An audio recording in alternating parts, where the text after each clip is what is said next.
ပြီးခဲ့တဲ့ဇန်နဝါရီလ20ရက်ကထိုင်းမြန်မာနယ်စပ်မဲဆောက်မှုတော့ဖောင်ဆက်ယုံနဲ့ 7-Eleven ဆိုင်အနီးတွင်မြန်မာနိုင်ငံသားတဦးကထိုင်းရဲတပ်ဖွဲ့ဝင်များကိုတနတ်ထင်ပစ်ခတ်တဲ့သည့်ဖြစ်စဉ်တစ်ခုဖြစ်ပွားခဲ့ပြီးအဆိုပါပစ်ခတ်မှုကြောင့်ရဲဝန်ထမ်းအရာရှိတဦးထိခိုက်ဒဏ်ရာရရှိခဲ့ပါတယ်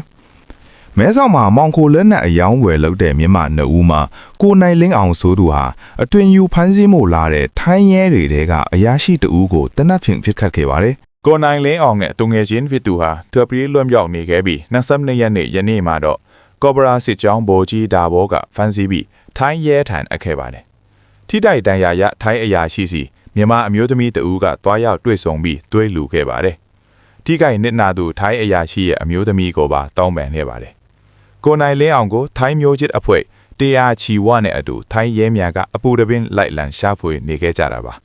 ။အဆိုပါဖြစ်စဉ်ကိုကျူးလွန်သူမှာနဂါးကြီးခေါ်နိုင်လင်းအောင်ထပြီးတောင်ရဲမြစ်ကိုဖျက်ကျော်ပြီး KNU ထင်းချုပ်နယ်မြေအတွင်းထပြေက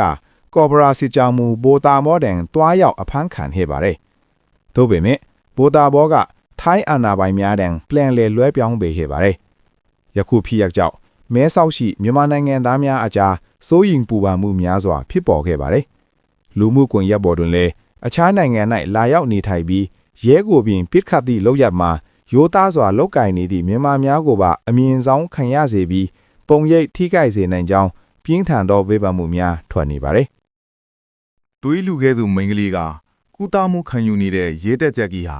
အသက်ဘေးအန္တရာယ်ကနေလွတ်မြောက်သွားပါပြီ။ကုသမှုနဲ့ခွေးစိတ်မှုတွေကိုတော့လိုအပ်တယ်လို့ဆက်လက်လှုပ်ဆောင်ရမယ်လို့သိရပါတယ်။ရဲတပ်ကြက်ကြီးနဲ့ဇနီးတို့မိသားစုကိုလည်းမြန်မာနိုင်ငံသားအားလုံးကိုစားအနူးအညွတ်တောင်းပန်ကြောင်းပြောခဲ့ပါတယ်။